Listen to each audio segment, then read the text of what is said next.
Call to order the board budget hearing on June 9th, 2026. We can stand for pledge allegiance.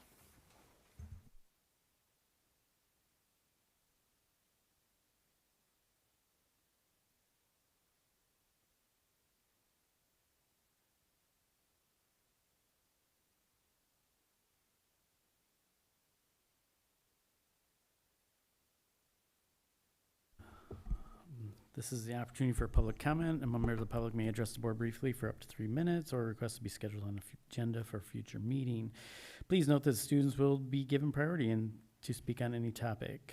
The first public participation portion of the meeting will be limited to 1/2 hour, 30 minutes normally, and limited to agenda items. The second public participation portion will be offered at the end of the agenda to allow for any other comments. I don't see any, none.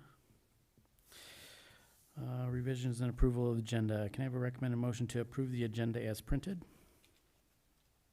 So moved. I'll support. Stebbin. All in favor? Aye. Aye. Opposed? Hearing none. Motion carries 6-0. The budget presentation presenter is Assistant Superintendent Miranda Owsley. Good evening. So for our budget hearing tonight, as the title slide shows, we are amending the final budget for FY26 and we are adopting the FY27 budget. So we can go to the next slide. This shows you all of the different funds that the Saline area schools kind of manages. And so we talk a lot about the general fund and what that does, but we have lots of different funds throughout the district. And so we see in the special revenue funds, we see community ed, which includes the CARES millage, food service, SRC consortium, student activity, fundraising. And then in addition, you can see on the debt funds, this was the process that we went through this year, and you had a couple different approvals come across your table. On the refunding, we used to have a 2016 debt fund, but we had refinanced due to the market and the interest being what it was. We were able to save some money, and we have a 2026 refunding bond or debt fund that we're paying. And then everything else kind of is situated as similar. On the next slide, so what is tonight? We have an action item for both of those budgets. In addition, I am showing an FY28 as kind of an illustrative purpose of if I roll these forward, what would those kind of trends be? And again, in school finance, it's kind of one of those things that's very early on in that process to kind of look at that, but still to try to look and see what trends that we would see. So the budget approval is a requirement by Michigan law, and so we have to do this before July 1st annually, and then no amendments after June 30th every year. And we see at the bottom of this bar, it kind of shows a physical illustration of the complexities that this happens. At this point in time, you're adopting a budget for next year, which a large portion of the revenues comes from the state in our general fund. And with that being said, they have not passed their budget. So we are just taking our best stab at what it will be. A lot of things that are in some budgets and not others just are left off. And as we go throughout the year, we'll amend our budget as we know more for certain from them. This kind of also goes into the complexities because we are modified accrual accounting purposes. So our July state aid and August state aid, our revenue that comes in from the state, does get accrued back to this fiscal year, as well as teacher salaries, because they've earned those salaries, those get accrued back to the year. So we're in this time period in the finance office where 2 fiscal years will be open. We're auditing the one as well as things come in, if goods are received or services provided before June, even though the bill comes later, we're still booking that back to that fiscal year and where they were received. So it's kind of that time period where we're really trying to close the books, and there's a lot of different things that happen in that year-end close process. Like a lot of businesses do a month-end close process. Schools do a full fiscal year process. On the next slide, we are also, the action that we need tonight as part of this budget is also the L49 tax document. We are approving 100% tax collections in the summer, and then we send this out to all of our taxing authorities: Bridgewater, City of Saline, Freedom, Lodi, Pittsfield, and Saline Township, and York. And so with that, we see two numbers on the top of that was in your packet. that L 4029, you have the taxable value for all properties, and then you have the non-homestead property tax. So as we see the operating millage, that is paid on non-homesteaded. So we think of things like second homes, businesses, etc. And then the other taxpayers, all taxpayers pay on all of those three: debt, sinking, and the CARES millage.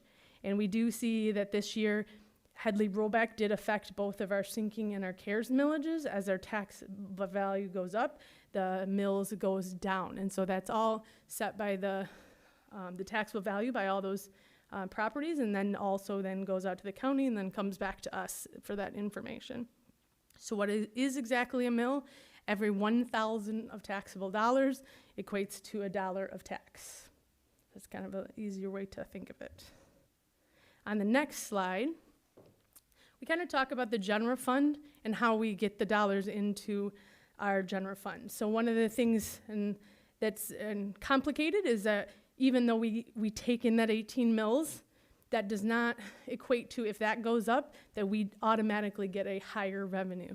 The state dictates how much we get, and then how much the local tax versus how much the state pays is then fills in that bar. So as we see on this bottom bar is this example, the yellow is a local tax portion, and the blue is the state portion. So if we were to collect more local dollars for our local tax, that yellow bar gets bigger, but our total revenue that we get does not change. The state just has to chip in less for what they have decided.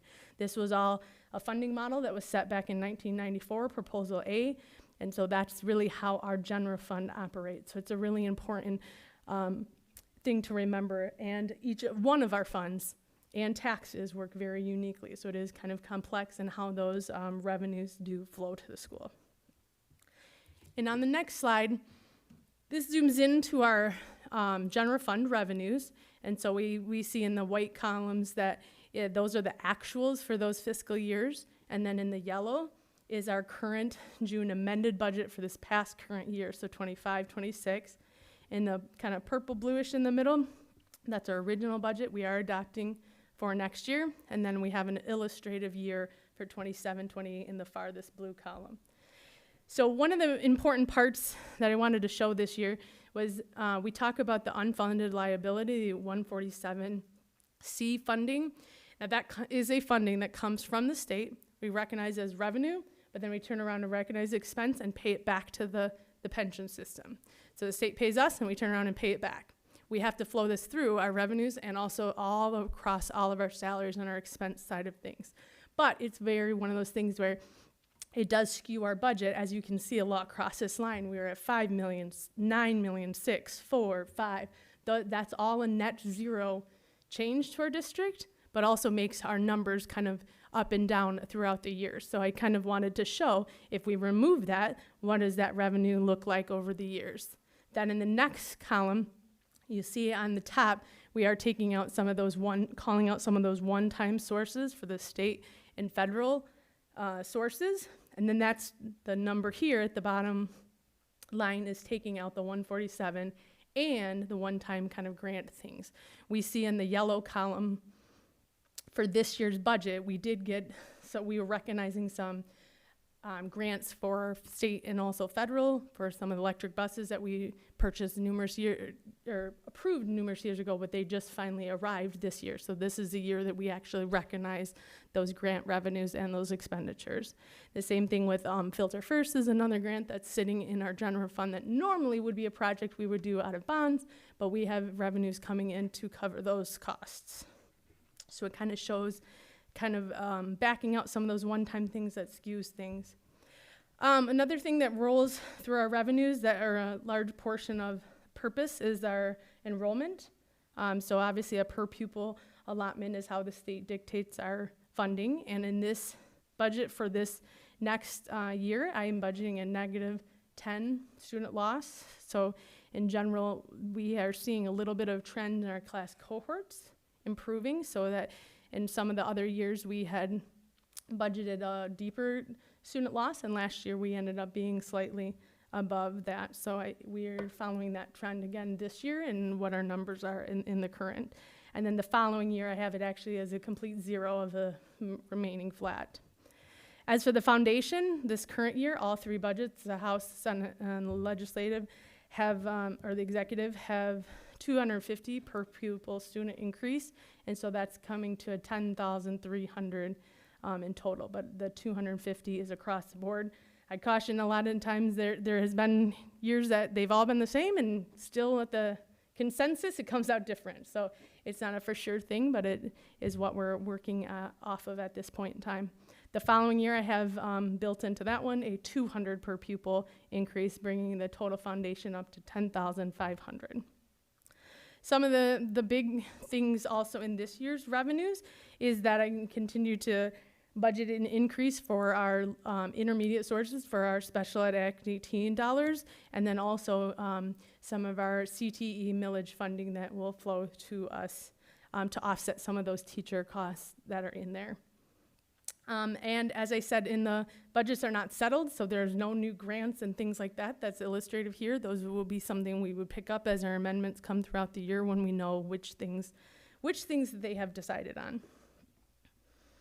And if you go to the next slide, as we kind of go between revenues, and we'll switch over to expenditures here in a moment, this slide really shows a long history of two different things pulsing at the same time. So on the left bar, we see the foundation allowance, the per pupil dollars, and that's in the blue bars going along in dollars.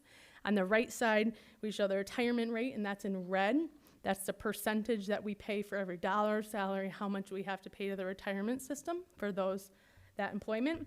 And so you'll see over time that there's been a lot of fluctuations, and though they are different scales here, you can see as they kind of are changing throughout. So we do see a decrease in the ORS, and I'll kind of talk about that a little bit later. This is just one of the rates. There is multiple rates, but and to keep this history consistent, we just use the one basic rate. So we go to the next slide. So this is kind of how the budget is presented in the different categories that in your packet. It kind of has a deeper explanation of each of those and how they kind of roll up from those function codes that you get these reports in monthly, sort of shows out those categories. But I want to go to the next slide. This is the same exact data as that you just saw in categories and groupings in a different method. So in general, inside of every one of those categories, basic programs, add-in needs, etc., they are salaries, benefits, purchase service, materials. These are all within them, so it's just pulling the data out in a different way. And as you see, we're 87% of our general fund budget is on salaries and benefits. And so I really wanted to break out the benefits part, because we say benefits, well, what is that talking about? We are talking about in health insurance, that we continue to see all the parts of that increasing year over year. And then the retirement is what we do pay, that we receive some offset for in some of the revenues, but then it pulls out that 147 UAL on the expense side. So you'll see this number matches that revenue on the other side, so that is that part of the flow through. But as you see, it kind of pulses and changes year over year. And then obviously employment taxes, there's a couple other benefits like workers' comp and some things like that some state grants for things over the years. As you see in our purchase service and materials, they're very small parts of the budget. We have 8,000 in purchase or 8% in purchase services, 5% materials and utilities. I like to call that out because electricity, natural gas, those all fall into those categories in our pupil account or our accounting codes. With those, you'll see some of them, same thing in the other category. You'll see that in the FY26, our final amendment, that one jumps up a lot. That is due to those one-time grants that I said we're doing. We don't normally buy buses through our general fund, nor do we do construction projects like we're doing with our Filter First grant. So we kind of are seeing some construction things. We don't normally have construction as much in our general fund. So those kind of pulse up. But as we see our trending forward, if you go to the next slide, some of those expense side of things, our salary increases as per our negotiated contracts, as we settled on multi-year things, so we roll those employees forward. Special education needs increasing, and that drives our staff numbers by our requirements. the ORS reduction. Now it is about 2.4% is reduction, but it is important to note that that is no longer the majority plan. It is only representing 45% of our staff now. So in general, there's about 7 different rates that ORS is. There's some of them that aren't changing, that are flat rates, but those, so it just is important to note that it's not all the same.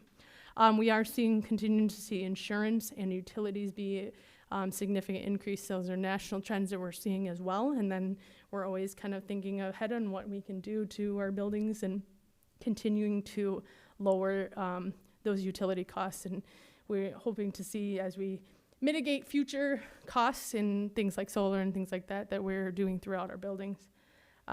School and district structural position changes are reflected in here, and we've seen a bigger increase in our subbing costs. So those are all things we're kind of watching and working through those as the year goes on. On the next slide, this kind of summarizes the years and the revenues and expenditures to see kind of the net result for the year, and then what it would be to fund balance if you calculate it as a percentage of revenue or a percentage of expense.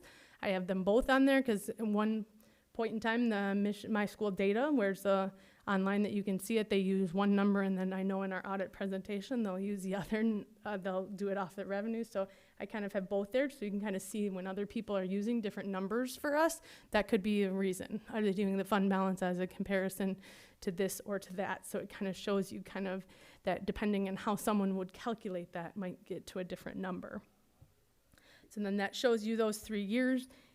Like I said, in our June budget here, it's not settled. There's still a lot that still goes into the rest of the year in the budget. And so we will work through that. And then as that audit presentation comes in the late fall, then we'll kind of see where all of the things ended up.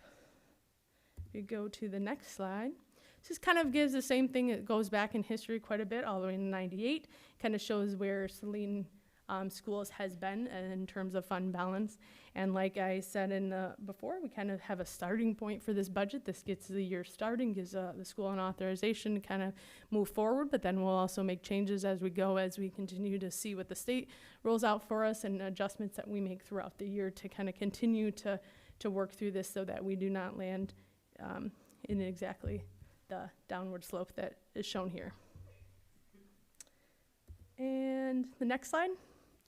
This is just kind of reiterating that you also are passing not just our general fund, but we also are passing budgets for all of these other funds. Sometimes it doesn't make perfect sense at a 6/30 year end for some of them, especially when we're in the middle of bond projects and a lot of things are going. So I take a stab at what bills will come in at what points in time, because we have projects out there for millions of dollars, and it's not exactly certain which year it will fall in. So and the debt fund, that has a low fund balance because it is required by law to have that, and you're trying to continue. You don't pool resources there. We're just trying to keep it at exactly what we need for the following year and not run a fund balance in there. So that kind of goes through each one of those and where they ended up last year, plus and minus their revenues, expenditures, and where they're set to be.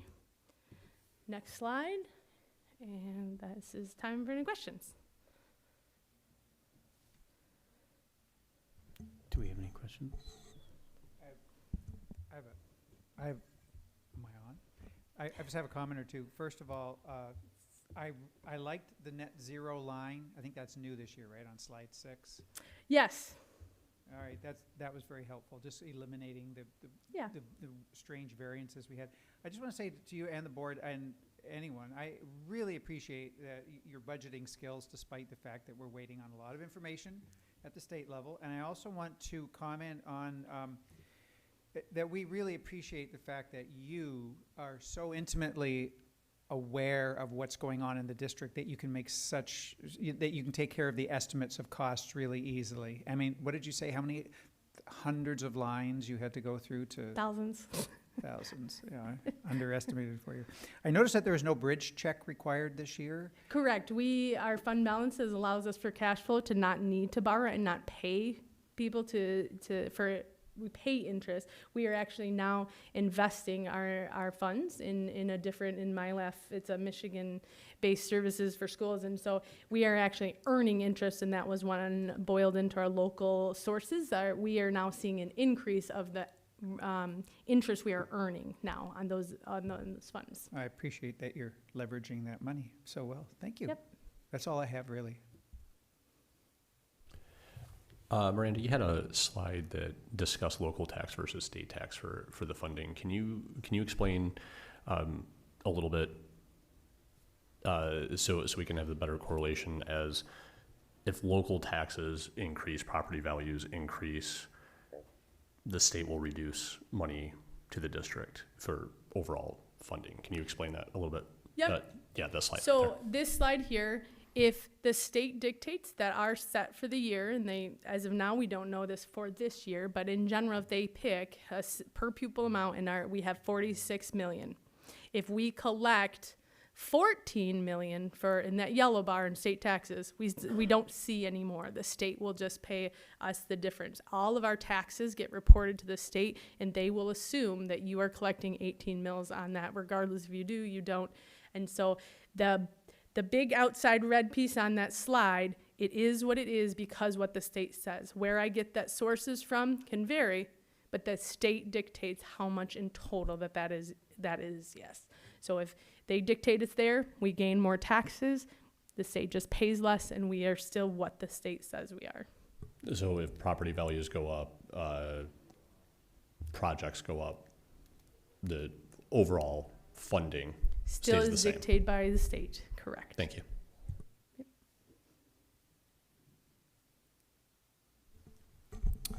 Any other comments? No. So thank you again, Miranda. You do a wonderful job on this, and you put a lot of time and effort into it. I do want to say, like what Trustee Tizadez was mentioning, the local taxes, and there's been a lot of comments about the data center, and that just moves that yellow bar further. It does not move our dollars, and that's the misnomer that people think, oh, it's all this money coming to the Saline schools, but it really Taxes are much more nuanced than a global statement. Yep. And also oh man, I can't remember what I was going to say, but well, it must not have been that important. So thank you. So at this point in time, no other questions. Thank you.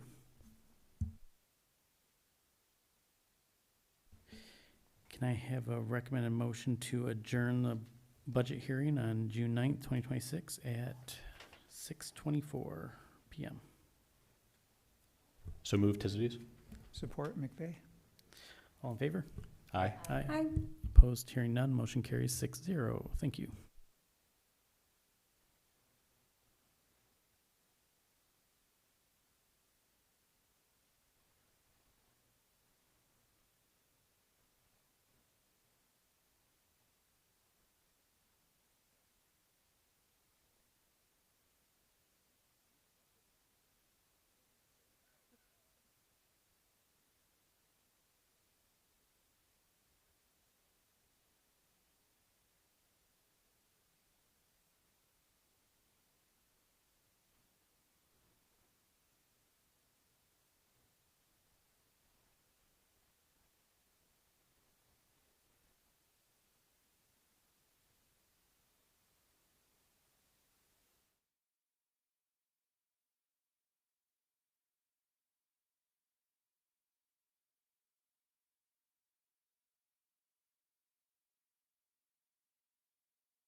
Call to order the regular Board of Education meeting of June 9th at 6:31 p.m. We did the Pledge of Allegiance at our last one, so we won't do that again. So I will quickly, I have the pleasure to introduce our next Board of Education student representatives. Jennifer and I interviewed a handful of people, and they were all really good candidates, but we are super excited to have Carly Smith and Winston Ballbach.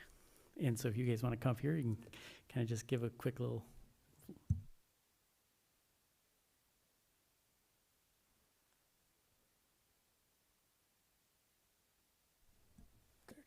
Thank you so much for this honor to be joining the school board. It is a pleasure just to be able to represent the Saline district to you all. And then it's also such an honor just to bring that back into Saline. So thank you so much, and I can't wait to be a part of more meetings in the upcoming year. Thank you. Hi guys, I'm Carly Smith. Like Winston was saying, I'm incredibly grateful for this opportunity. We already have been, throwing ideas back and forth about how we can, make a positive impact on our community and really amplify student voices. So I'm really excited and eager to get started. So, yeah, thank you. Thank you. Thank you. And I sent an email out and just kind of highlighted some of the high-level things that were in their applications, and they're really impressive. And I think we have two great representatives. So if we want to get a picture together, that'd be great. Thanks.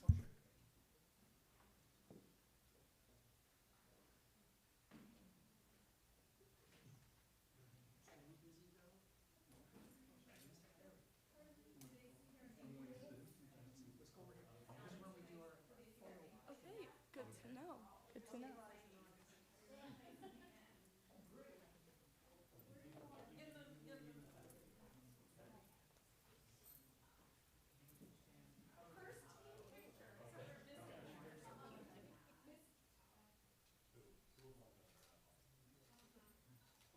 right, my turn. Ready? 1, 2, 3.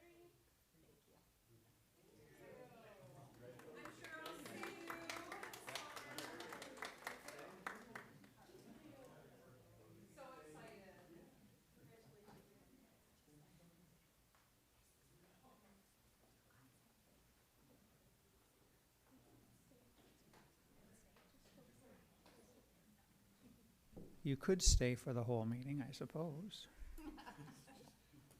Or leave at will. Yeah, you don't have to stay, but you're welcome to if you want to. This is first opportunity for public comment, and a member of the public may address the board briefly for up to 3 minutes or request to be scheduled on the agenda for a future meeting. Please note that students will be given priority to speak at any topic. The first public participation portion of the meeting will normally be limited to 30 minutes, 1/2 hour, and will be limited to agenda items. The second public participation portion will be offered at the end of the agenda and allow for any other comments. Individuals addressing the board should observe the rules of common courtesy. Public participation portion of the meeting cannot be used to make personal attacks against board members, district employees, or students. And we have none. Response to previous public comment, there's none.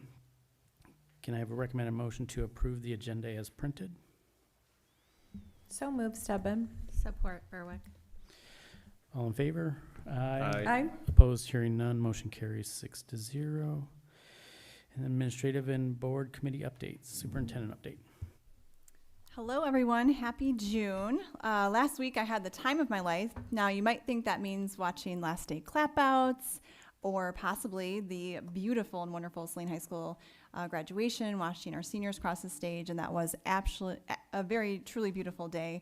But I wanted to highlight what I got to do last week with some Woodland Meadows students. The highlight that really surprised me the most was our second graders at Woodland Meadows. I got to have lunch with them. And if you've never had lunch with a group of 3 second graders, you are really missing out. One of the families had won a lunch with the superintendent experience, and so the winner of that brought along 2 friends. They showed up ready to share a lot. We covered some of their proudest moments of the year, their favorite teachers, and their favorite animals, which quickly turned into a conversation about dogs, so I could get on board with that as well. And they were kind, and just it was a wonderful experience. And then as they were leaving, One of them, I don't know which one, had the idea to potentially repeat that experience every year. So I look forward to joining them every year at the end of the year for lunch. So I've committed myself to many future lunches. Winston and Carly, you'll bring a diverse set of experiences and connections, and so welcome to the Board of Education. I know you'll represent your peers and classmates with all of the great things you bring with you. So tonight, I also wanted to talk about a couple of presentations we have this evening. Our first presentation is from the Foundation for Saline Area Schools. The foundation reaches nearly every corner of our district, every facet. They raise funds that open doors for students and staff that our general budget alone could not simply do. So tonight does mark a meaningful transition, and I wanted to just say thank you to Stacy Rumspa, who has served as the executive director with extraordinary heart and passion. Under her leadership, the foundation has grown in reach and impact. And so at this time, and to make it less awkward, I've asked for some help just delivering a little bit of a gift to you and presenting you with some outgoing Hornet gear and a certificate. This is less awkward than me jumping up and going over there. Thank you, Ms. Davis, for doing that. So congratulations. And Stacy, on behalf of our entire Saline family, thank you for all you've done. And it's also a pleasure to welcome tonight. I think you're delivering an update together, Angela Pruski, who steps in with great energy and vision. And so we're looking forward to hearing from that presentation. Additionally, we have a second presentation from our athletic department. Athletics, as you know, are more about wins and losses. And these are very visible expressions of our culture and how we build it every day with our teams, our coaches, families, and student athletes. And so I'm looking forward to Athletic Director Ashley Mantha and Jeff Pike, our Assistant Athletic Director, who will deliver that tonight. I have a few additional updates. Just a reminder that on August 4th, voters will see 2 renewals on their ballot for the CARES Recreation Millage and our Sinking Fund. As I've mentioned before, and again, just a little plug and reminder, these dollars do real visible work across our community.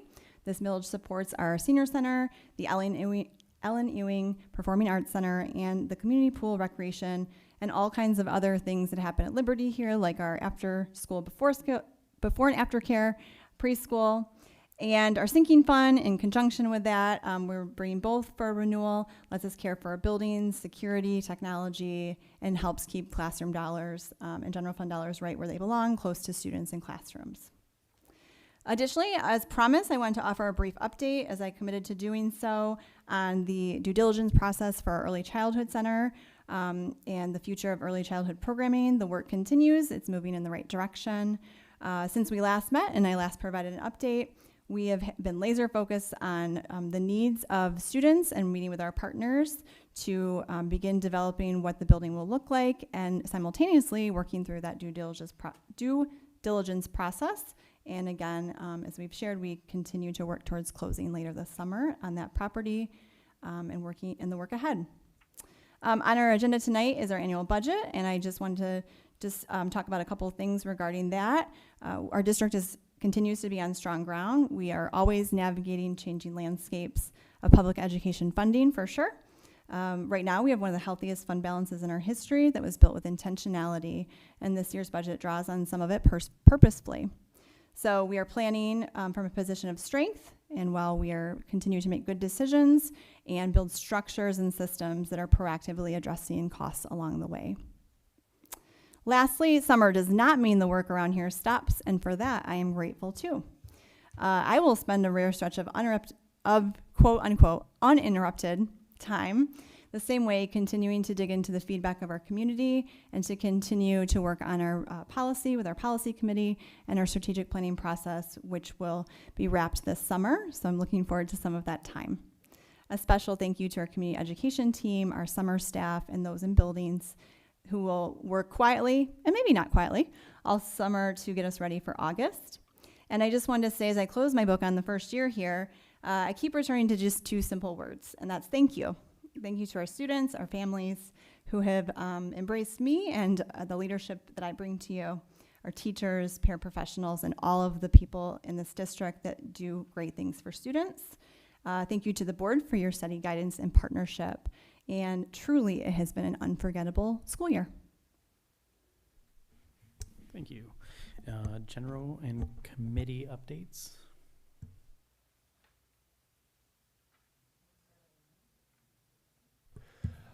Just a quick update, not much to update from policy. Our next meeting will be July 13th. The summer makes it challenging to find some time to meet. We are expecting some of the first sets to roll up to the board here within the next month or so.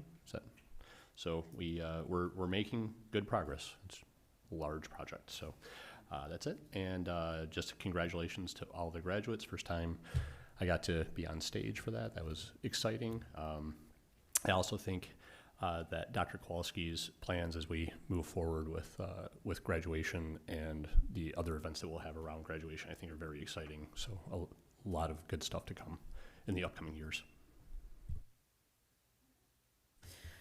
Happy summer. I know it's not officially summer, but when the kids leave, it kind of seems like summer to me, and it's very exciting. On the policy committee front, I'm pretty deep in work on AI at my day job. So I'm beginning to pull policy at the university level and sending links and potentially pertinent information to Jason to kind of review as we seek to continue to talk about our AI policy in the district. And I actually got to have coffee with a school policy expert at the University of Michigan this morning and specifically dug into cell phone policies nationally, as well as state of Michigan. So got some interesting tidbits to share at our next meeting when appropriate. I wanted to say something to Carly and Winston since they're sitting here. I pulled up my notes from our meeting and just wanted to share a couple of things in addition to what Tim already shared on email that really spoke to, I think, us on the why they're sitting here. But I want to pause and thank Tim and Teresa Stager for the partnership on that day. We were pretty much there all day. And then we ended up going to a retiree event. So I think Tim and I were pretty much smiling all day, which is a good day when you're around the people that make this district work and the people that we are in this district for. So it was a really good day. So thank you, Tim. So I remarked on their potentially complementary working styles, and I think you can see the easy demeanor and kindness and openness. So that was something that was really attractive to me. But they really had one similar extracurricular, but it was a very diverse background, and so I think that they're going to be able to reach a lot of students, and so that was really good. I think overall the storytelling in their interviews was really impactful for me. Carly, you really have a nice, competent humility to lead and always continuously improve with your story. That really came out. And you know it's about the students, and that shined through as well. Winston, I really appreciate you using empathy as a leader in different situations that can be having calm in situations and having empathy in situations that can be kind of triggering is a really, really good leadership skill. So good for you. I also liked your comment. You said, I enjoy understanding how a student body and a governing body exist and work together. I think you're going to do great things with that in your future. So welcome, welcome very much. And then I just wanted to continually reflect on what a wonderful day graduation is, and thank you to all the hands, especially buildings and grounds and our high school friends who put that on. I got a lot of feedback from the community about what a good day was, and they were thankful when the shade came over the stand. So really, really beautiful, beautiful day. Thanks.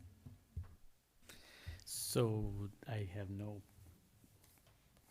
committee updates, but just to say it again, thank you to Carly and Winston. It was a good day on Wednesday, and it was nice to see all the talent at the high school. It was really impressive.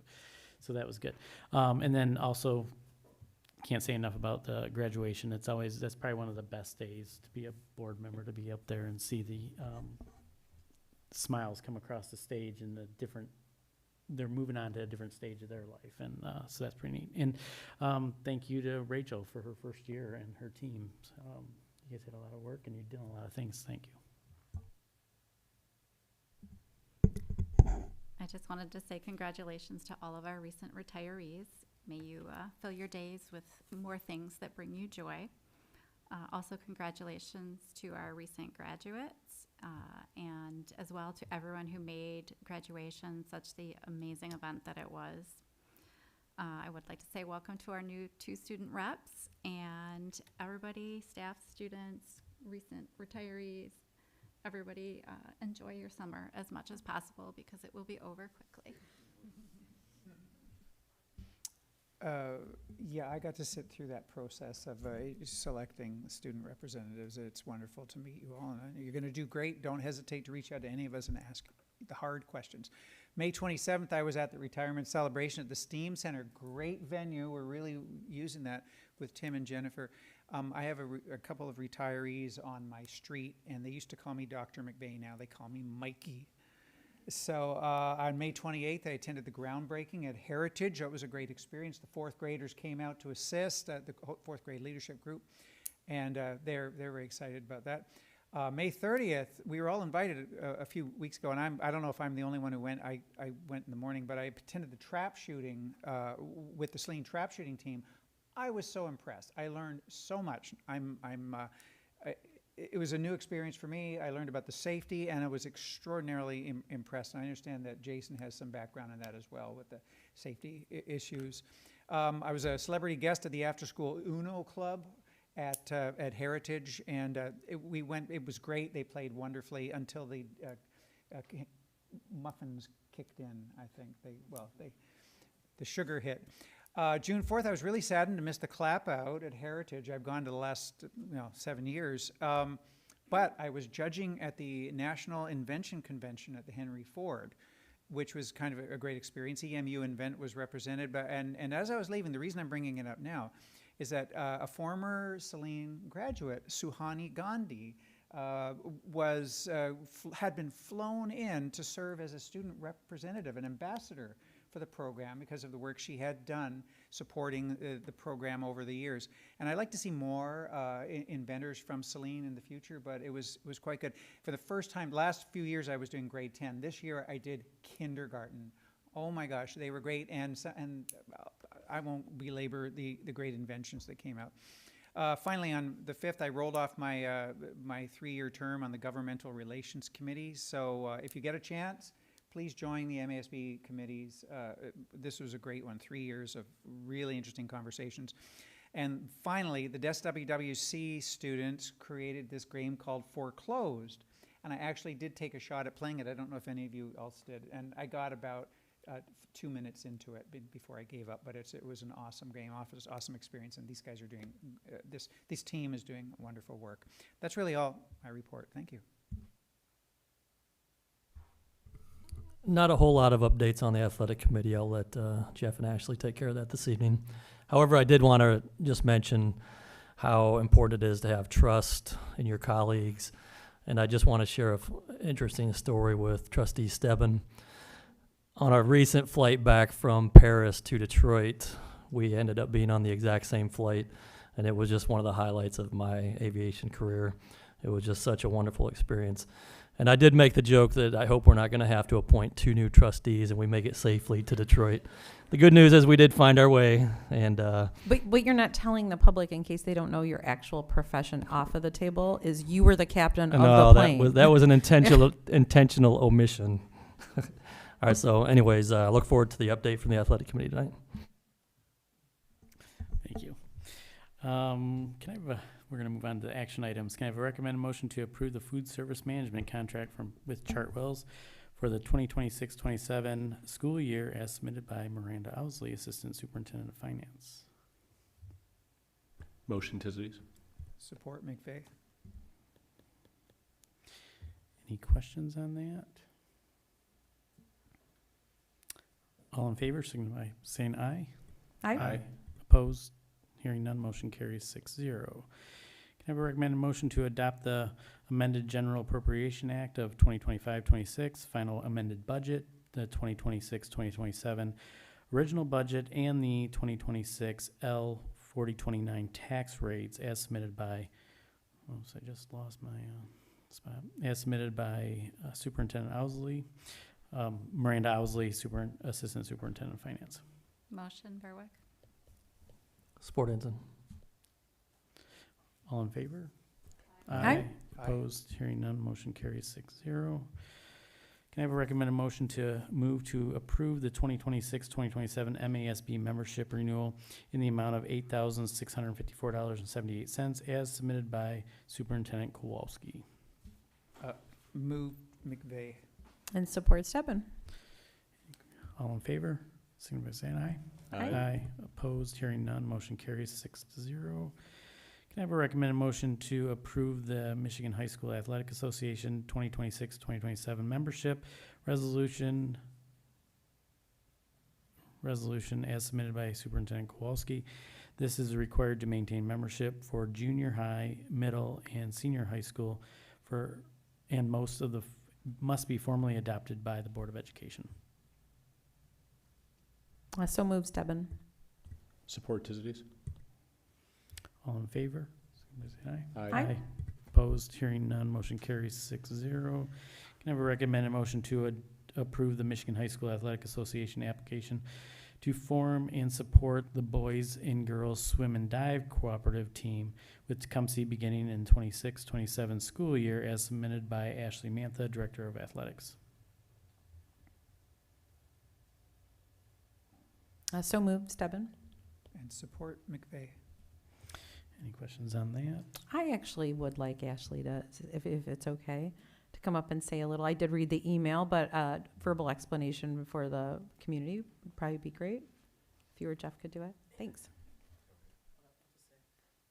I think it's still on. Still on. I was on maternity for most of this. I'm going to let Jeff kind of take point on this, but I am submitting and approving and support as well.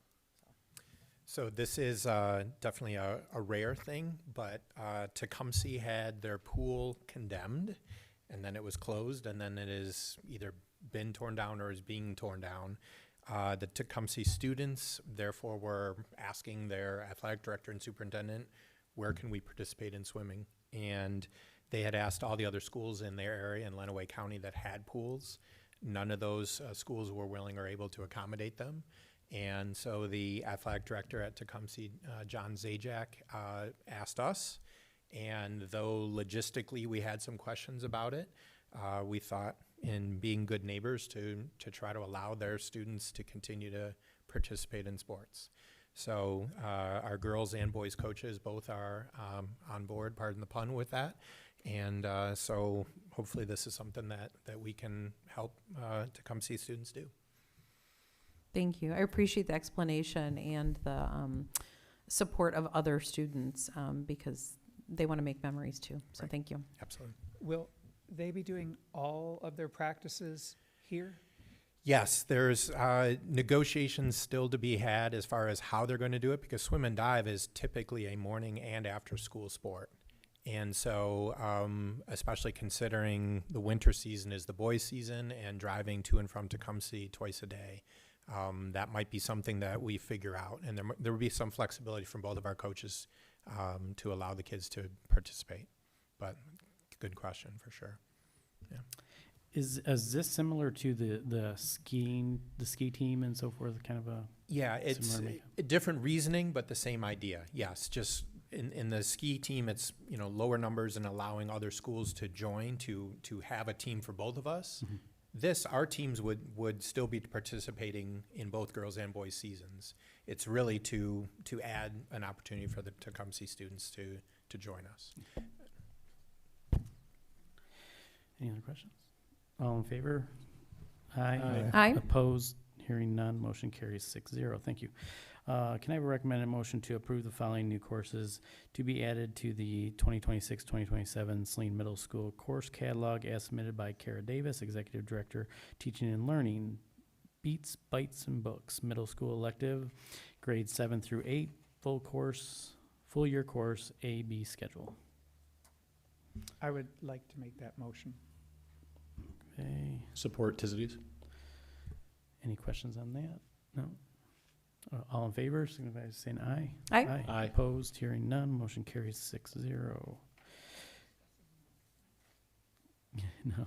Can I have a recommended motion to approve the adoption of Amplify Science as the grade 6 science curriculum beginning in the 26-27 school year as recommended by Kara Davis, Executive Director of Teaching and Learning?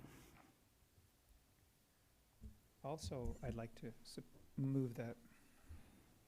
Okay. Support. Support Hanson.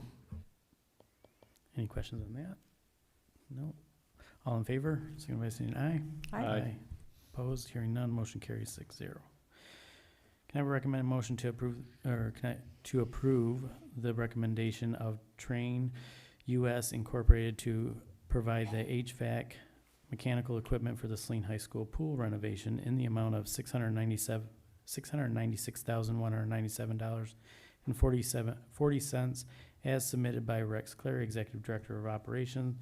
This will be purchased through the OMNIA Purchasing Cooperative number 3341. So moves, Debon? Any questions on that? All in favor, signify by saying aye. Aye. Opposed, hearing none, motion carries 6-0. And the last one, can I have a recommended motion to approve the purchase and installation of new custom cargo box and lift gate for the 2027 Ford E450 cutaway chassis in the amount of $24,456.25 as submitted by Rex Clary, Executive Director of Operation. The truck purchased was previously approved by the board on May 12, 2026. So moved, Berwick. Support Trustees. Any questions on that? Support, or all in favor, signify by saying aye.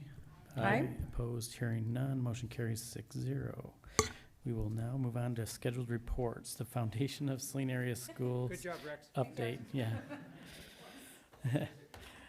Stacy Rumbus, the Executive Director, outgoing, and Angela Brisky. All right. Well, thank you for your time and for letting me address the board and provide a year in review for the foundation. Betty asked me when I came in if I was going to be able to hold it together, and I said yes. And then I already fell apart. I appreciate the gift. So that was very nice. As you know, I'll be retiring at the end of this month after an incredible 4 years with the foundation and the previous 10 years working at Harvest. It's been a true privilege to work alongside so many outstanding partners, everyone here in this room, and the community who support the foundation's mission. I am deeply proud of the foundation and the Saline Area Schools District and of the meaningful opportunities they provide for our students, including my own 2 children who are now proud alums, and they left the district very well prepared. So I leave with so many wonderful memories and knowing that the foundation is in excellent hands. So now I would like to introduce you to Angela Brewski. Hello, everybody. I just want to say thank you for giving us some time and having us here this evening. I'm Angela Brewski. I live in Saline. I have 3 girls in the district. I have an incoming 6th grader and twin incoming 4th graders. And I want to also thank Stacy. I started, I think, May 11th, and we've been working alongside each other through the end of June. So it's been a really nice transition for me, learning the ropes, and Stacy has been a wealth of information. So I thank you, Stacy. And then I look forward to continuing the great work that the foundation has done for so long. We're celebrating 40 years this year, and the wonderful partnership with the district. So thank you very much. Yes, I feel very blessed to be in this situation and to have had the time with Angela so that she could see what goes on the last few weeks of school and then to provide ample training the rest of this month to ensure a smooth transition. And I know Angela's going to be amazing. So next up, you see here, this was our past year's Executive Committee and Board of Trustees who did an amazing job, but we are getting ready for some role changes. So coming up, changing of the guards with presidential news. I'd like to give a heartfelt thank you to Carolyn McFarland for her outstanding leadership and dedication to the board for the past 3 years as president, and introducing Lindsay Schultz as our incoming president starting in August. I'd also like to give a shout out to our senior student rep, Bryce Nadig, who just graduated, and Brooke Jean-Marie was our junior rep who is going to be moving, and Katie Nadig, Estrella Lilly, and Ann White for all their time and service. They've been amazing. And welcome 4 new trustees to the team. We have Ashley Moran, Matt Hoffman, Trent DeBruin, and Katie Reynolds. So we welcome them. And introducing our new junior student representative is Morgan Walker, and she is going to be mentored by our senior representative, Dante Costanzo. So we're excited to have her. Our financials, we had a great year. So far as sponsorship went, we had $75,000 committed in sponsorship. That also includes in-kind, for a total of 39 sponsors. So I want to thank the businesses around here for all of their support and what they do to help us focus on our mission. Our events, our fall luncheon and the Dueling Pianos event are our biggest ones, and in combined total, we brought in $115,000 in net profit. So we were very happy about that. And how did we engage with the community this past year? There was a lot. We continued to do Summerfest. We do the homecoming parade, the holiday parade. We participated in the Chad Tuff Run, the family portion of it. Of course, our Hall of Fame, which I'll get to in a minute. The fall luncheon, we recently did our Young Five, well, the district's Young Five and kindergarten open houses. We were so happy to be a part of that. And our superintendent circle dinner, thank you to Dr. Kowalski for hosting that as well. And then we had our big dueling pianos that were so much fun. I know many of you were there, and it was a good evening. As far as our grant budget, this year the Board of Trustees approved $110,000 in grant funding, and we were able to award 36 grants in total. And you can see here I had way more pictures than I figured I could put up there. But you could see some of our grant presentations where we got out and visited the schools and were able to provide the official grant certificates to the teachers who were awarded them. So that was a lot of fun. Next up is our Hall of Fame. So you may have seen an announcement briefly. This is our 2026 Hall of Fame group of inductees. Dolly Collins, who is Distinguished Educator. Scott Tyson, also Distinguished Educator. Dominic Dorset, who made his big debut on Broadway about a month ago as Distinguished Alum. Jeff Nadig, Distinguished Alum. And Lisa and Greg Rentschler, both for Distinguished Alum and Service. As you all know, Lisa's business is new to you again, which is amazing. And the foundation office is moving. So TBD on the exact location. We were talking to Dr. DeGrand about where that possibly is going to be. So more to come on that as soon as we have official notice. So that is exciting. And then our future fundraising and outreach. This includes our upcoming alumni golf outing, Saline Summerfest. I won't read off all the dates. You can see them. But the homecoming parade, Hall of Fame, which I did want to mention is October 2nd, starting off at the high school auditorium at 5 o'clock. Then after the ceremony, everybody moves over to the patio for a light dinner, and then the inductees are awarded on the football field with their plaques. The fall luncheon location is TBD, but the date is set for October 29th. Of course, the Saline Holiday Parade and Dueling Pianos, which is going to be a big birthday party in February. Date TBD, but that will be coming out. And as I mentioned, happy 40th birthday next year to the foundation. It started in 1987. So there's going to be a big shindig, I understand. It should be a lot of fun. So more to come on that. And I would just like to thank all of you for your support over the years, the Board of Ed, the district. It has been an amazing ride, and I cannot thank you enough. So I'll stop there. Any questions? Can I give you a hug? Yes.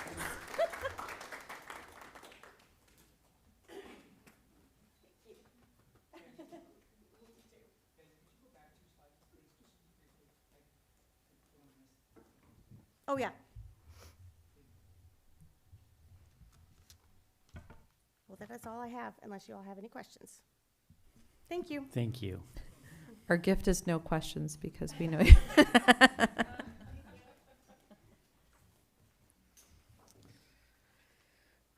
Moving on on to the athletic department update. Ashley Mantha, Director of Athletics, and Jeff Pike, Assistant Athletic Director.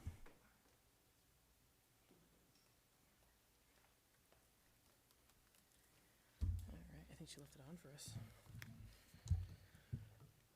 Perfect. Thanks, Ben. Hi, everyone, officially again. Hope you can hear us. Just gotta move it. There's two of us here. There we go. Now? Hey, perfect. It was green. I think I touched it by moving it, so appreciate it. So like I said, we're presenting. Ben, can you go to the next slide, please? We appreciate the ability to kind of shine some light behind the carpet, so the curtain, I was going to say, of athletics. And with that, I know that a lot of the questions the community kind of presents to you, to us, an opportunity to provide some updates, some upgrades, and just kind of a little bit of everything all over the place because of the questions we get. So I'll currently go back for a second, Ben, thank you. Currently, this is our athletic department. Myself, Jeff Pike, Allie Littlejohn, and Ashley Howes. Allie Littlejohn is part-time in our athletic office and then also is in HR. And then Ashley Howes also plays that dual role of community education as well as our athletic department, mostly at the middle school specialists. So that's kind of our athletic department and how we're made up right now. Thank you, Ben. A lot of people kind of have those questions of how are we classified, but as you guys just passed the resolution for MHSA, we continue to be an MHSA school at the middle school as well as the high school. And so for the foreseeable future, we'll be classified as Class A, which means if you look at the enrollment numbers, it's based on how many students you have at the high school. We're above 788 students pretty easily. So we're going to be a Class A school for the foreseeable future. Our MHSA number is going to be 1579 next year, and that's just the ability of how many kids we can draw from that can play our sports. And so the Class A is like a nice little easy way to look at it, and then I'm sure you've heard of Division I, Division II, Division III. That's the next step. That is broken down by sport. Not every school has a gymnastics team or a field hockey team or a swim and dive team. And so when you talk about all the sports that are offered, once MHSA comes together with how many schools offer that sport, they break each sport down by divisions. So there's 755 MHSA high schools next year projected. I know it's a lot big number, so Saline is one of 755. And so as you look at the slide, lacrosse only has 2 divisions. So you're the division or Division I, Division II. But swim and dive has 3 divisions, golf has 4 divisions, and football has as much as 8. Most fall within that Division 1 through 8. And so most of them are Division 4, but Saline is Division 1 in every single sport except for girls lacrosse, which we are Division 2, because we fall below the enrollment line for that. So when someone says I'm Division 1 champion, Division 3 champion, it's kind of a nice little explanation of why things lay where they do. So, and we use our numbers collected in February for Student Count Day to then submit to MHSA. Usually it's due the day after, and that gives us that number for the future, for the next year. So kind of like the why behind. So we're Class A, Division 1 for most sports except for girls lacrosse. So, thank you, Ben. Talking about all those sports, I know it's a lot on this screen. I'm going to pause for a moment here so you can kind of take in that everything. I'm going to break it down a little bit, though. So we are fortunate to have plenty of opportunities at Saline. There are 37 high school programs. So 37 different sports. In actuality, we have 39 seasons. Fun fact, rowing, which is a non-MHSA sport, actually has 2 seasons. They can do fall and spring. They're the only sport that's allowed that. I know a lot of people are like, oh, I wish I had 2 seasons. MHSA doesn't let you do that. So, but rowing, so technically there's 39 seasons, but we don't, for rowing purpose, or for program classification, we have 37. So you kind of get that number there. If you were to break it down by freshman, JV, varsity, there's 75 high school teams. So how about how many head coaches? There's 75 right there for the high school. We also have 9 middle school programs. You break it down by grade level. There's actually 27 teams. So an example of, girls volleyball. We have 2 7th grade teams, 2 8th grade teams, that kind of thing. So that's 4 teams right there, but it's girls volleyball. So that's kind of a breakdown of where we get those team numbers from. Looking at the color of that as well, we have it by high school on the top, middle school on the bottom. So we have by season, fall, winter, and spring. The gray area, those are fortunate to be district subsidized. No one is fully funded, but they are district subsidized. And so we, cover a lot of those operational costs, such as coach salaries, transportation, officials, kind of. The ones that are in yellow, they are self-funded. So teams are required to fundraise for coach salaries, transportation if they needed. So it's kind of a breakdown of that. You can kind of see there are 15 high schools currently that are self-funded, and there are 22 high school and 9 middle school that are district subsidized at this moment. So plenty of opportunities. We also added boys volleyball this year, as well as girls ice hockey. So when we presented a year ago, there was only 35. Now there's 37. So you can kind of see that number has changed. We've added, like I said, girls ice hockey and boys volleyball. So they're now part of our family, so to speak. So, yeah, thank you, Ben. And I think you're... So I'm not going to read all the numbers to you, but you can see our participation level is pretty impressive. The fact that we have the number of high school and middle school students participating to that level is incredible, and that's thanks to the students themselves, the coaches, and their families that are willing to and able to help support them in doing all that. Needless to say, we would not be here without our coaching staff. That number of coaches is grown since 2023. We have about 41 more coaches than we did at the time. Part of that is staffs have increased with numbers of students increased, but also we have a lot of volunteer coaches, which is pretty incredible to think about, that people are willing to give their time quite literally at the middle school and high school level. And though our student enrollment numbers have decreased slightly over the past couple of years, the same number of athletes, both at the high school and the middle school, I think it's -2 for both of them since 22-23. So that all of this speaks to the emphasis and ability of all of our families and our student athletes. Speaking of emphasis and abilities, this is pretty impressive. If you look at all of these, and it's obviously hard to see all of the numbers, but what is pretty clear and consistent is overall our student athletes are performing very well, not just in the athletic field or pool or gym, but in the classroom. And that's obviously what it's most important. We have countless teams that are academic all-state, countless individuals who are academic all-state. And this is something that we hold as a very, very big point of pride. And we thank our coaches for emphasizing this. The number of times the coaches will look at grades, and if kids are in any type of dangerous area, they're going to emphasize, hey, you need to meet with your teacher. Hey, maybe you're going to sit out of practice today to make sure you're taking care of work so you remain eligible. And then the next slide, Mr. Goodman, please, just adds all of this up, basically. And it shows two things. One, again, the pretty impressive that it's all above 3.5. But with that, in general, at Saline and at most schools, when students participate in athletics, they generally are doing better in the classroom than the average student who is not. And so to consider the amount of time that our students are spending during the day, and then at practice or at their games, and then at night doing homework, and then they start it all over again.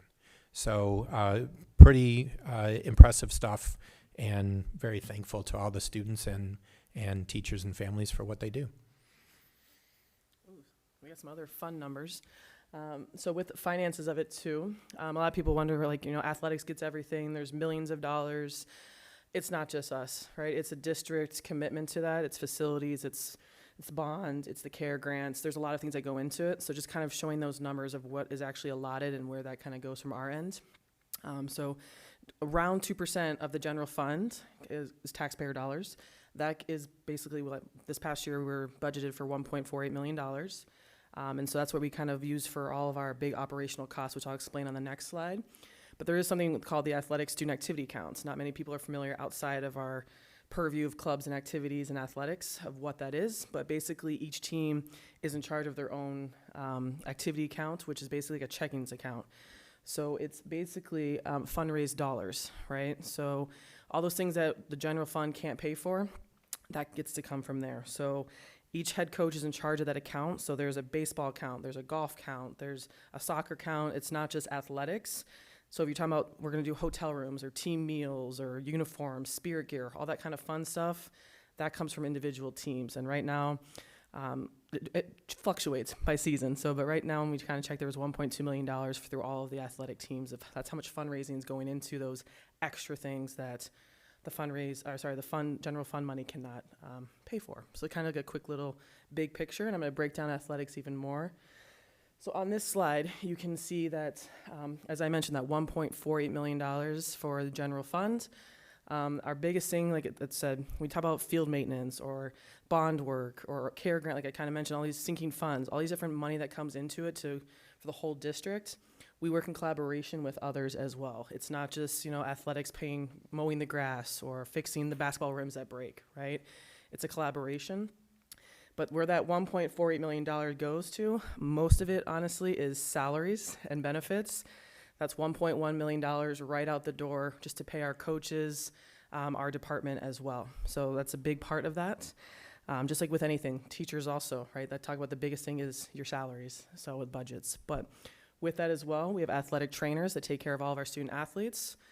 We have officials and game workers to make sure the games go on, transportation, security and police for our larger events, invite and tournament fees, as well as miscellaneous other things that kind of fall into this, what happens that year. Does the scoreboard break kind of thing? Does those porta-johns near the baseball and softball, right? General equipment as needed, we try to help out. Maybe it's a wrestling mat, maybe it's new cheer mat, those kind of things that need as they come up, that we try to support our teams for those bigger purchases. But the big thing is no team is fully 100% funded. There's always this misconception that one team might get something more than the others. That's fundraising. There's not enough money for everything we would want to do, and that's just, it is what it is for any district when you start talking about that. So we try to make sure that our big things are taken care of for our teams, and then we look to other ways of doing it. So for example, we just bought some new wrestling mats. Those are $25,000, right? You don't just drop that kind of thing. So we look into CARES grant. We look into the community education to help support. Athletics might donate a little bit. The wrestling team might fundraise. So it's a group effort just to get one thing versus just throwing money at it. So it takes a lot to make this place run, so to speak. So I think the next one as well. So here's some other common things that we've kind of touching upon as well. That 2022 bond that we passed, the $180 million, a lot of people, and I'm sure you guys hear it all the time too, why don't you just throw money from that towards teacher salaries or towards coach salaries or ABC, whatever kind of thing. As we all know, that bond money is slated for certain projects. So our new weight room, for example, which is amazing, that was bond, right? But I can't put that money towards coach pay. And so that's just one of those common misconceptions by people that aren't living in the educational world. Just putting that out there because we get that a lot of times too of, why don't you just put money towards this, right? Our pay to play, a lot of people say, where does my money go when I do these pay to play, right? So the high school, it's $325, and you get to play all 3 seasons. It's not just one sport. If you want to play all 3 seasons, it's $325. At the middle school, it's $275, and it's actually multiple seasons, 4 seasons at the middle school. But we approximately bring in about $270,000 per year. So it sounds like a lot of money, but in the scheme of things, it's maybe a sixth of our budget, right? It doesn't cover all of our costs, but it does help offset some things. So when we talk about why I should be getting a bus, I paid for it kind of thing. There's other things that go into it than just, did you pay your participation fee, right? We also have waivers, whether we work with food services for free and reduced lunch, for hardships, for those that can't afford to participate, we do have alternative ways for everyone to participate. So, and the other one too, if you've been to our games, you've probably been, seen a ticket taker asking for money or a credit card. So we do charge for some of our big gate events. And generally it brings in about $75,000 to $110,000 per year. And that is dependent upon how many home games we have. There's a lot more, if we have more away games, obviously less ticket revenue. But we do offset some of our department costs as well. And if you were to look at that big transparency report, when you go to the district website, you would see, hey, athletics is, $1.5 million per se, right? But you won't see is that there's revenue that we're bringing in. So our true cost is generally around $1.1 million, depending on the revenue we bring in. So we're not a net zero, but we do try to bring in some revenue to, like I said, offset those bigger costs. So I think that's you, sir. All right, there's a lot going on in this slide. But this is from the Southeastern Conference website, and what we do at the end of the year is they put together all of the conference champions. And so first to point out at the bottom of this, you have the red division and the white division. This past year was the first year we had 7 in each division. Lincoln had been in the red and slid over to the white. And the other thing that might jump out to you is the number of times you see Saline on that list. So of the 27 sports that the conference has championships for, we won 9, including a pretty dang good spring. So very impressive from our student athletes. And with that, the next 3 slides highlight season by season, not only the SEC championships, but if a team won districts and went further. Sad to see Carly leave, but I didn't have her in the volleyball picture, so that maybe is okay thing. But to try to highlight what all of our teams do is a constant thing, and we're lucky. We have, again, the commitment from the district and from parents and the kids. And with our success from the fall, then on to the winter, we had quite a ride. If you go to the next slide, please, Mr. Goodman. Thank you. We had quite a ride with girls basketball, led by Coach Ream and a great group of seniors. And swim and dive this year finished 3rd after their state championship last year. So 2 pretty impressive achievements by our teams. And then lastly, from the spring sports, pretty long list there. The track team doing well, 9th in the state. Boys golf just finished last weekend, 7th in the state. And as of Saturday, that was the end of our season. Last year we had gone a little bit further into June with our teams, and this year not quite as deep of run, but the success and the achievement should not go unnoticed. And then the next slide sort of summarizes the individual achievements by our kids. What we used to do for signing day was sort of 3 different signing days, and this used to be a much more formal thing. Students literally used to be signing a contract to attend the school, and the school would be committing, if you're going to Division I or Division II, they'd be committing scholarship funds for you. A lot of that has changed in this crazy college landscape that we have now. But what we decided to do for the first time, and I think it was a pretty big success, was to have a larger event. There were a couple of teams that wanted to do their own thing earlier in the year. They didn't want to wait until May. So while we had 29 students represented in May, we had an additional 3 teams with 17 students. So 46 students committed to playing at the next level, which is pretty impressive for the seniors who just graduated last week. All of this with that last text box there, the NCAA change in letter of intent. Some of you might be familiar with where this is going, and it's kind of difficult to follow if you're not a big sports enthusiast. But again, the commitment by our coaches to get our kids to the next level if they want to is pretty impressive. And it doesn't have to be Division I with scholarship dollars. If you want to play at the next level, our coaches are going to help find a spot for you. And again, with playing a sport comes academic success. And so that applies at colleges as well. So. All right, I can't take credit for this. Is Rex and the bond and the district and our core group and superintendent. This is you guys as well. But just kind of showcasing it, because I know sometimes it gets lost. We hear a lot of people come to us like, "What's going on at the middle school? I see a bunch of dirt," or "Can I go on it?" Right? And so I just kind of want to take an opportunity to showcase it. That obviously it's not athletics, it's PE, it's community ed, it's all of us, right? But our weight room did open this past August, which is beautiful. If you've not been in there yet, it is amazing. Our PE, our athletics, it's a great space. If you ever drive by late at night, you see a nice purple light. I don't know if you guys have seen that yet. It's disinfecting. It's really cool kind of thing. It cleans bacteria. It's next level stuff. I'll let Rex talk more about that. He's smiling over there because less custodial cleaning needed. But what's that? There we go. Keeping kids safe. Yes.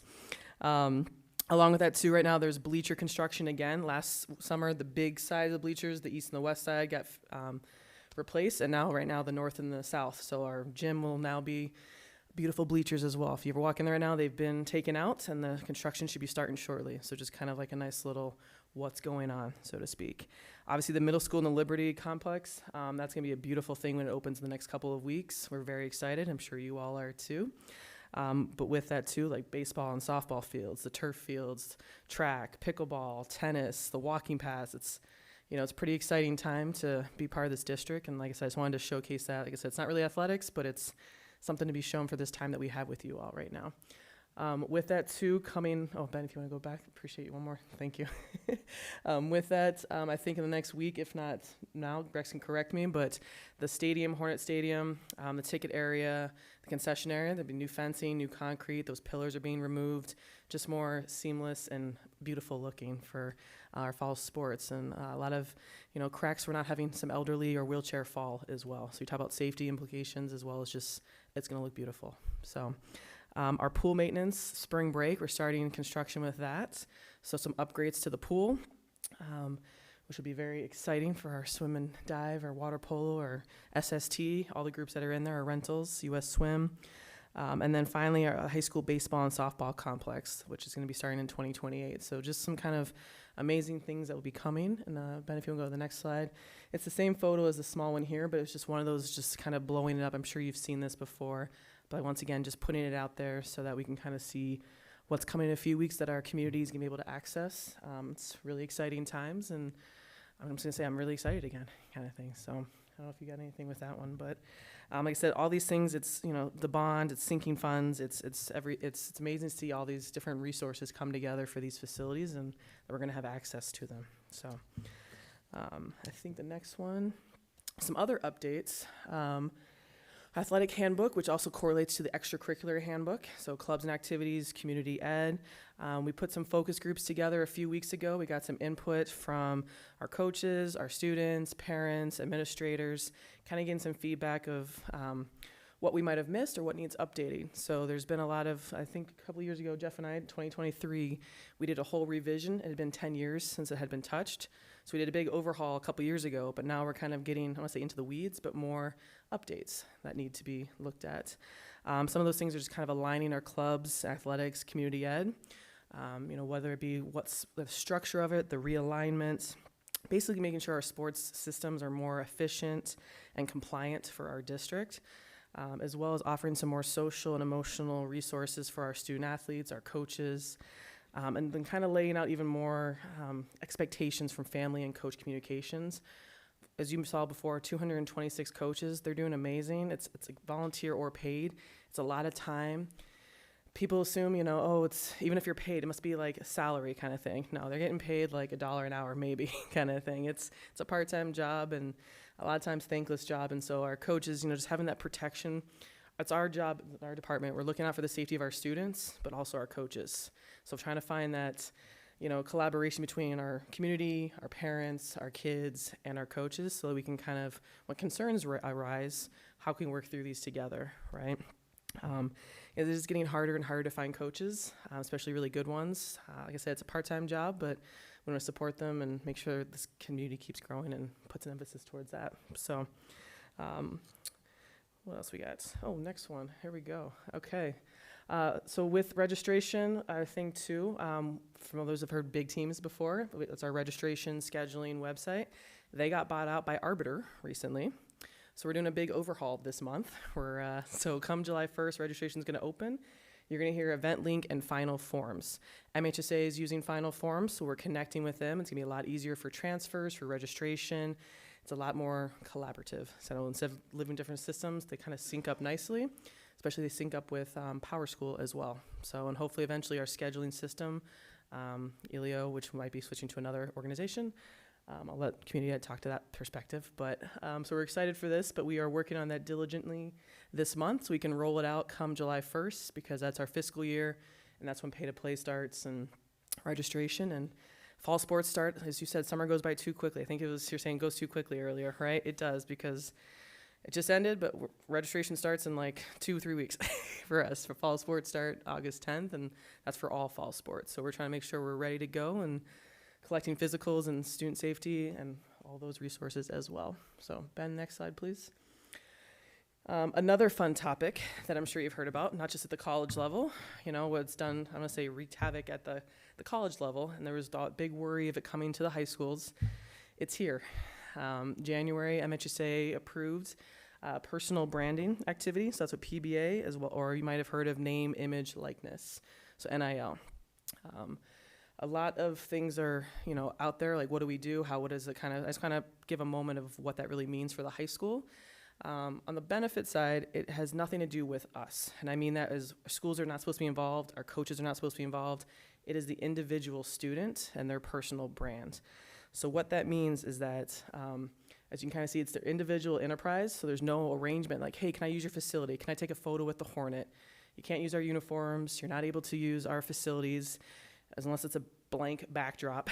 If you're on a grass field, live your best life. But, you can't pose with anything that is, and they can't be during, doing a live stream during one of our games kind of thing, or promoting in our uniforms. So, funny enough, everyone thinks it's going to be this huge blow-up thing. We have 3 students at Saline area schools right now. Out of our almost 1,000 athletes, we only have 3 that are actually receiving some kind of compensation. Most are getting like free smoothies, or, no one's making that, $2 million. So it's like this huge thing of like, oh my God, it's going to ruin amateur sports. But as I mentioned, there's only like 1 or 2 kids right now in the state that are actually making money, like real money that could actually, help. The rest are kind of doing this small stuff or pizza, smoothies. So it's kind of the worry that we kind of had has not been shown yet, but it's still something that we need to consider and keep up to date. Ben, if you can go to the next slide to kind of show a little bit more about this is. So as I kind of mentioned, there's no school logos, no trademarks, no team uniforms, no school facilities. We're not posting it on Saline Athletics, our web, it's their own social media, their own entity, basically. So Ben, the next one too. Some of the things they can do, I'm just promoting it out there. They can do commercials, endorsements. They can do, signing autographs, merchandise, social media influencing, personal appearances. These are all it's basically a part-time job that has nothing to do with us. Yes, it might be our kids, our students, but it's not representing Saline area schools. And that's the big thing. It's an individual, personal branding. I just want to put that out there because I said it's new, and it's like, how do we live into this, so to speak? So I think Jeff.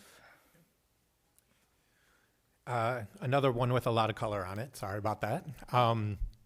So the story of our merger with the KLAA actually starts in March of 2025. Annually, athletic directors get together for a conference in Traverse City, and a handful of folks from both of these conferences started to talk about a potential merger. And how this all came to be, the KLA had 3 of their members leave. The 3 Livonia schools went to a different conference, and they started to look for other schools to add back in. And one of those schools was Monroe, which is obviously in the SEC and is in our part of the SEC, the Red. Once that discussion started, then we started to think, hey, wait a minute. We have a lot that we could do if we aligned. And so here we are, roughly 16 months later, and we have combined. And tomorrow, in fact, Ashley and other athletic directors are getting together to actually schedule this. This is not for the next school year; it's for 27 and 28. And so what you see on the right there is we have 4 divisions. The blue division is 6 schools from the KLA, was the KLA West. Then the red division, which is ours, Monroe shifts from the red division to the next division over there with schools that were in the KLA East. And really why Monroe wanted to do this was geographically and competitive for their kids, really. It matches up better for them. And so by them shifting over to that, and then we have the white division, which also adds Jackson Northwest, which was not part of the KLA, but had applied to join. And so what we have are 2 divisions of 6, 1 of 7, and 1 of 8. The goal of all of this is to offer more opportunities to our kids, and especially for us in the red and in the 6 schools that are in the blue division, you're going to see a lot more competition amongst those schools. We're still going to have the classic SEC matchups with our Ann Arbor rivals up the street and Dexter, but also if you look at those 6 schools in the blue division, we match up pretty well in a lot of sports, big and small. And by offering more opportunities to our kids and a higher level of competition, And by them seeing different kids and different scenarios and kids from different backgrounds, it's only going to benefit them both on the competition field and in life. So this is a huge undertaking. It's now that we're actually scheduling it is kind of daunting, but it's really exciting, and we'll be looking forward to seeing a lot of these new schools coming in to play our teams. And then lastly is a thank you. We in our department could not do this without all these people. And a couple years ago when we listed this, we were worried we were going to forget somebody, but we want to almost say thanks to everybody. But it's the folks like the game workers and the public address announcer and the officials that put all these things on for us. All we do is try to help with the logistics. But anything we can do, our job is to help the student athletes, and our job is to help the coaches. And so we're very, very thankful for all these groups that contribute in various ways and with lots of dollars to make all these things happen.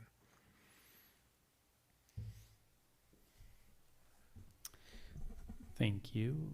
Any questions from anybody?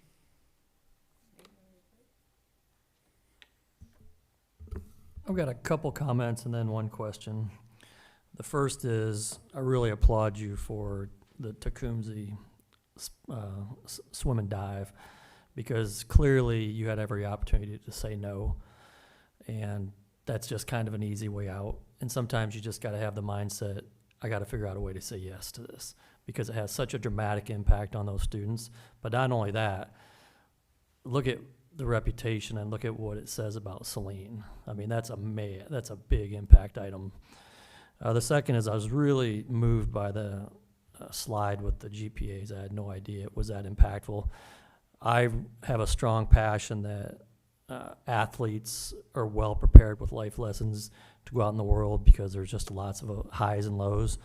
So I really appreciate seeing that slide of what a big deal. The other item that I noticed was, it looked like almost 50% of the high school participates in athletics. So with that being said, athletics matter, and it's important to recognize these student athletes, and it's important to recognize the families that are supporting them. My only question is, I really like the fact that you've put together this focus group. What kind of feedback have you gotten, or are we too new into that? Have you gotten anything tangible that's kind of signaling anything, or what's your take on the feedback you've received, or what has happened, and how is that, do you find, has that been a real positive experience so far? I'll bring up, I met with some of our social workers, for example, and our chemical policy needs updating, because now that Shuby's been in different positions, so just kind of like our behavior, our chemical policy, that even like things that we were just like, we weren't even aware that had changed, so to speak. A lot of the students were asking for mental health resources. Not that we're social workers, the ones that can, but how can we get you to someone that can support you? And besides just the okay to say, or actually providing those. A lot of them wanted some outside input, whether it be nutrition, eating disorders. Like I said, it's more than just the mental aspect of it, but they wanted more support with that. A more clear chain of command.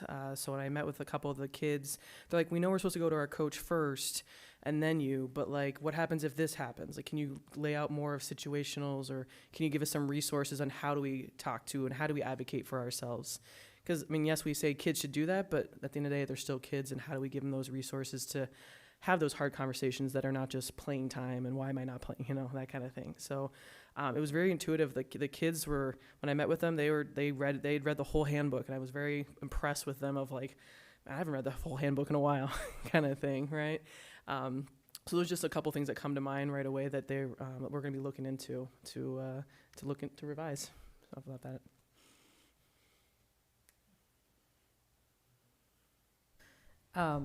First of all, go Hornets. That was an incredible presentation. Thank you very much.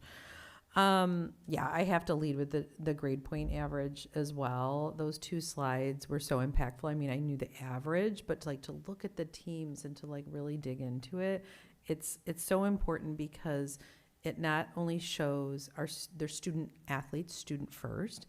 It not only shows their commitment to their team, but to their teachers, and that creates good culture. And so I think that that's great. Yeah, I want to come back to your comments, and thank you for that around mental health, but physical health as well. Shout out trainers. It's incredibly important, and I would very much like to also see us continue to think holistically in the district about mental and physical health for all of our students, always, of course. But when you look at those GPAs and you understand the story behind that data, and what classes those are, that's hard. So these competitions are hard. The sports are hard. The classes are hard. #1 AP test pass rate in the state. I mean, like, it all adds up to what do they do? What are their coping mechanisms to soothe themselves and to, help themselves and to physically stay safe when you're running that hard? And I don't just mean running. I mean going that hard. Any thoughts around, like, what else can we do? What can we do? What can we all do to kind of, I know we're talking about athletics specifically here. I mean all students, but like in this lens, what do you think? I mean, some of our coaches have been, if you talk about cross, I know you said running, but it just made me think of cross country. We brought in a speaker for that, for nutrition and like iron deficiency, because it's very much a runner issue, or eating disorder. Like, a lot of people are fueling their bodies. Same with wrestling. They're actually required to see a nutritionist. So like, some of the sports are already doing it, but athletically focused, bringing in maybe like a seminar for all kind of thing. It's not just by teams. We know we're kind of taking care of our hundreds of athletes. And obviously, I know we have health and PE classes, and hopefully that's being communicated in those classes, and the learn to breathe and all those. But from athletically, we're just adding more support for our student athletes would be something we could look forward to. I don't know if you have any. Yeah, that's great. Maybe we can talk about that in the future on an agenda. There we go. The athletic committee. For the athletic committee. The other question, because this was something that we talked about in our athletic committee last time, how can we as a board and as parents in this district, not just at this table, who have student athletes, what can we do to better support the students, but also the coaches that are supporting them? Because to your points throughout the presentation, being a coach is hard. Being a student athlete, very hard. Let's talk about the coaches. How can we, as a board and as parents in the district, better support those coaches for, again, back to a more positive and healthy culture? Not an easy answer, but an important one. One thing to think about as far as who is coaching our kids.